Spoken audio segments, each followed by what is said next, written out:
വലിയ പ്രതീക്ഷയൊന്നുമില്ല. കാരണം എന്താ വെച്ചാൽ സ്മെല്ല് കാര്യങ്ങൾ നമ്മൾ അവിടുന്ന് ഇന്നലെ തന്നെ നമ്മൾ ഇവിടുന്ന് ഒരു 2 ബോഡി എടുത്തതാണ്.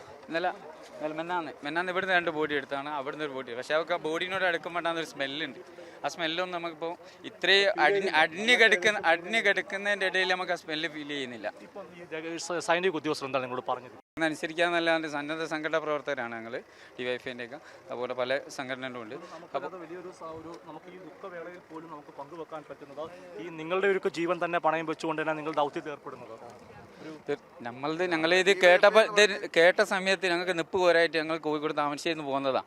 അന്ന് വന്നിട്ടുണ്ട്. അതിൻ്റെ പിറ്റേന്ന് രാവിലെ ആകുമ്പോൾ ഞങ്ങൾ ഇതിൽ ഇറങ്ങിയിട്ടുണ്ട്. പക്ഷേ താമരശ്ശേരി ഞങ്ങൾക്ക് ഇത് കേട്ടപ്പോൾ നിപ്പ് പോരായിട്ട് ഇറങ്ങിയതാണ്. പക്ഷേ ഏത് സാഹസികവും ഞങ്ങൾ എടുക്കാൻ തയ്യാറാണ്. ഞങ്ങളെ പ്രൊട്ടക്ഷൻ ഞങ്ങൾ നോക്കും, എന്നിരുന്നാലും സാഹസികം തയ്യാറാണ്.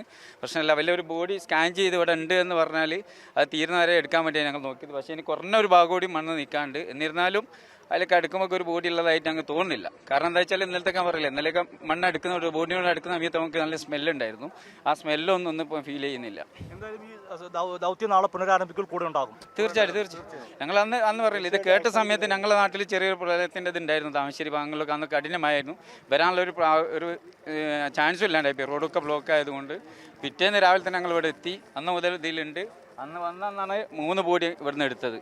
ഈ വീട്ടിൽ നിന്ന് 2 ബോഡി എടുത്ത്, പിന്നെ ഇപ്പുറത്തെ വീട്ടിൽ നിന്ന് നാസറിൻ്റെ വീട്ടിൽ നിന്ന് 2 ബോഡി എടുത്തു. അബുക്ക, പിന്നെ അയാളെ മോൻ്റെ മോനും, പിന്നെ ഇപ്പുറത്ത് നിന്ന് ഒരു അമ്മനെയും എടുത്തു.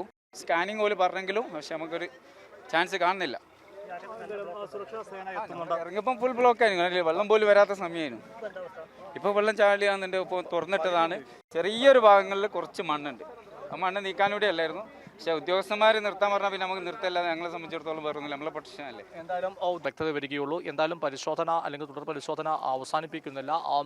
ഈ സന്നദ്ധ പ്രവർത്തകർ അവരെയും കൊണ്ട് തങ്ങളെ കൊണ്ട് ആവുന്ന പ്രവർത്തനം ഈ കലിങ്ങിൻ്റെ അടിയിൽ അവർ പരിശോധിക്കുന്നുണ്ട്. അതിന് സൈന്യമോ അല്ലെങ്കിൽ NDRF തടസ്സം നിൽക്കുന്നില്ല. അവർ തുടരട്ടെ എന്നായിരിക്കും ഒരുപക്ഷെ കരുതുന്നത്. അതിന് സഹായവും ചെയ്യുന്നുണ്ട്. ഇപ്പോൾ സൈനിക ഉദ്യോഗസ്ഥർ, അത് ഒരുപക്ഷെ നീലിമ പങ്കുവെച്ച വിവരം ശരിയായിരിക്കാം. ഒരുപക്ഷെ അതുകൊണ്ടായിരിക്കാം സൈനിക ഉദ്യോഗസ്ഥർ ഈ സ്ഥലത്ത് താമസിച്ചിരുന്ന ദിനേശൻ എന്ന് പറഞ്ഞ വ്യക്തി ഇപ്പോൾ നമുക്ക് ദൃശ്യങ്ങളിൽ കാണാൻ സാധിക്കും. അദ്ദേഹത്തോട് ഈ ഉയർന്ന സൈനിക ഉദ്യോഗസ്ഥർ തന്നെയാണ്, ഈ രക്ഷാദൗത്യത്തിന് നേതൃത്വം നൽകുന്ന ഉദ്യോഗസ്ഥർ തന്നെ കൃത്യമായ വിവരങ്ങൾ ആശയവിനിമയം നടത്തുന്നുണ്ട്. ഇതിൻ്റെ ഈ കിടപ്പ് വശം, ഈ ഭൂമിയുടെ ഇവിടെ ആരൊക്കെ താമസിച്ചിരുന്നു, വീടുകൾ ഇപ്പോൾ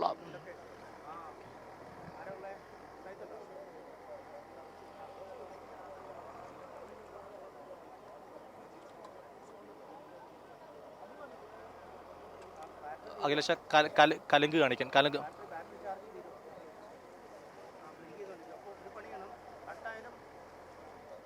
തീർച്ചയായിട്ടും ഇപ്പോൾ നമുക്ക് ദൃശ്യങ്ങൾ കലിങ്കിൻ്റെ അടി തന്നെ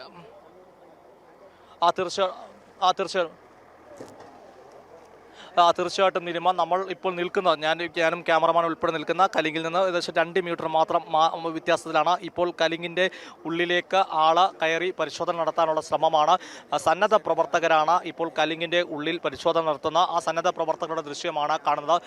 അവർ ഉള്ളിലേക്ക് കയറിയിട്ടെന്നുള്ള കാര്യത്തിൽ കയറുവാനുള്ള ശ്രമമാണ് കലിങ്ങിൻ്റെ ഉള്ളിൽ. ഇപ്പോൾ സന്നദ്ധ പ്രവർത്തകൻ ആ കലിങ്ങിനുള്ളിൽ ഒരു വശത്താണ് നമ്മൾ ഇപ്പോൾ നിൽക്കുന്നെങ്കിൽ മറുഭാഗത്തും സന്നദ്ധ പ്രവർത്തകർ ആ ഭാഗത്താണ് JCB മറുഭാഗത്ത് ഇപ്പോൾ നമ്മൾ നിൽക്കുന്ന ദൃശ്യങ്ങൾ കാണുന്നതിൻ്റെ മറുഭാഗത്ത് സന്നദ്ധ പ്രവർത്തകർ മറുഭാഗത്തുമുണ്ട്. അവിടെയും പരിശോധന നടത്തുന്നുണ്ട്. ഇപ്പം വലിയ തടിയോ കമ്പിയോ മറ്റോ ഉപയോഗിച്ചുകൊണ്ടാണ് അകത്തെ മണ്ണ് മാറ്റാനുള്ള ഒരു ശ്രമം അവർ ഈ ഒരു വളരെ ശ്രമകരമായ ദൗത്യത്തിൽ ഏർപ്പെട്ടിരിക്കുന്നത്. സുരക്ഷാ സൈന്യം രക്ഷാദൗത്യത്തിൽ ഏർപ്പെടുന്ന സൈനിക ഉദ്യോഗസ്ഥർ മറ്റ് ദിനേശനുമായി അവിടെ വിവരങ്ങൾ ആരായുമ്പോൾ ഈ മറുഭാഗത്ത് ഈ 2 വശവും, അതായത് ഈ കലിങ്ങിന് ഒരു 2 മീറ്റർ വീതിയായിരിക്കും ഉണ്ടാകാൻ സാധ്യത. ആ സ്ഥലത്ത് കൃത്യമായി ആ കലിങ്ങിൻ്റെ അടിവശത്ത് നീലിമ സൂചിപ്പിച്ച പോലെ ക്യാമറ കൃത്യമായി ഇപ്പോൾ കാണിക്കുന്നത് ആ കലിങ്ങിൻ്റെ ഒരു ഭാഗത്ത്, ആ ഭാഗത്ത് അതിൻ്റെ അടിഭാഗത്തേക്ക് ഇവർ പരമാവധി ഉള്ളിൽ അവർക്ക് സാധിക്കുന്ന തരത്തിലേക്ക് അവർ പരിശോധന നടത്തുകയാണ്. ഇപ്പോൾ JCB ഉപയോഗിച്ച് മറുഭാഗത്ത് അതിൻ്റെ JCBയുടെ യന്ത്രം പ്രവർത്തിക്കുന്നുണ്ട്. പക്ഷേ തിരച്ചിലേക്ക് കടക്കാൻ തന്നെയായിരിക്കാം. എന്തായാലും ഈ മുണ്ടക്കയം ഹിൽ ടോപ്പിൻ്റെ അടുത്തുള്ള ഭാഗത്ത് വളരെ പ്രധാനപ്പെട്ടതായ ഒരു സുപ്രധാന വിവരം റഡാർ പരിശോധനയാണ് ലഭിക്കുന്നത്. അതുകൊണ്ടാണ് ഈ സമയം വൈകിയും ഈ സ്ഥലത്ത് കൃത്യമായ പരിശോധന പുരോഗമിക്കുന്നത്.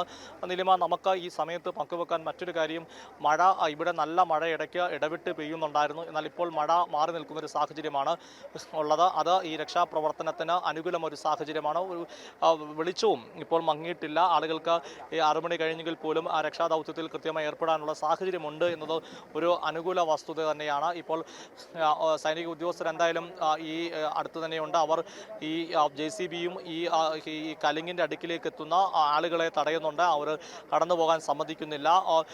ഈ പ്രദേശത്തുണ്ടായിരുന്ന ദിനേശിനെയും അവരുമായി തന്നെ ചർച്ചകൾ പുരോഗമിക്കുന്നു. അതിനിടയിലാണ് ഈ സന്നദ്ധ പ്രവർത്തകർ അവരുടെ ആയ പങ്ക് അവർ നിർവഹിക്കുന്നത്. ഒരു ജീവന്റെ തുടിപ്പ് ലഭിച്ചുവെന്ന വിവരം ലഭിക്കുമ്പോൾ അവർ അതിൽ ആ ജീവൻ രക്ഷിക്കുവാൻ വേണ്ടി അവിടെ പരിശോധിക്കാൻ വേണ്ടി വളരെ റിസ്കിയായി തന്നെ ഒരു ദൗത്യത്തിൽ ഏർപ്പെടുകയാണ്. ഇപ്പോൾ